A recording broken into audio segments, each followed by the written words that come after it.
in this area of Staten Island were abolitionists. And there had been a couple of people, that Harris brothers, to name a few, to name one, who had been buying property out here, okay? And they were buying it from the abolitionists, and this was before slavery was abolished in New York in 1827. And so this, I'm speculating as to why this area. I'm saying, number one, they were abolitionists. Number two, it was sort of isolated from the rest of Staten Island. These people came and built their own communities, built their own houses, started their own church, set up their own 2 schools. So it was not the abolitionists, it was the fact that they bought the land and were allowed to build a community without negative influence from the outside. And as a matter of fact, there were, I guess they all worked in the, primarily in the oyster industry. There was back and forth between both communities in terms of goods and services. What do you mean? Well, further down, but this is further on down the line. Okay. There was a mechanic here in Sandy Ground who fixed everybody on the South Shore's car. A black man, but the service was offered to the outside community. The florist, Monroe's Gardens down here, they did flowers for the major part of the South Shore. So there was almost like a peaceful coexistence. The people from here would go down to Pleasant Plains to buy their meat from the butcher. You know, it was that kind of back and forth between the communities. I don't know if you understand. Yeah, I understand. Where I'm going with it. It was like peaceful coexistence.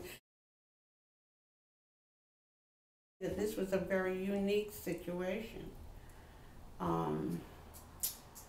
The oystermen that came up here had been going back and forth for quite some time, working for the white oystermen up here to help to seed their beds. From Maryland? Yes, to help to seed their beds, so that when they came up, they were able to establish themselves in the oyster industry fairly easily, because number one, they knew the players, and number two, they knew the industry. And so they went on to become captains, which is a rank in that in there, and operating their own boats and hiring other people to work for them. So yes, there was tension, but I don't know that it was necessarily here. You had draft riots in the city when people didn't want to go. You know, they didn't want to go to war, but it didn't happen out here. It happened down in the North Shore. Didn't happen out Why do you here. think that is? Well, number one, there was a good relationship between the outside community and the Sandy Ground, number one. Okay. Yeah. And number two, remember, it's isolated. Who's going to come all the way out here to try to burn down a house or kill some black people? It took too long to get out here by the time you be calmed down. So the isolation paid off in that sense, and the relationship that they had with their outside community. Now, there really is tension between,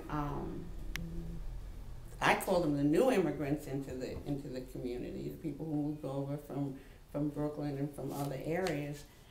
And right now, I mean, we don't have problems with them here, but the church who wants to build some housing in the area, you can go check on that. There's a huge controversy over that between the Civic Association here and the church that does not want that to happen. And it's been called racism. It's been called lots of things. We don't take a position on that at all. This organization doesn't take a position at all on it.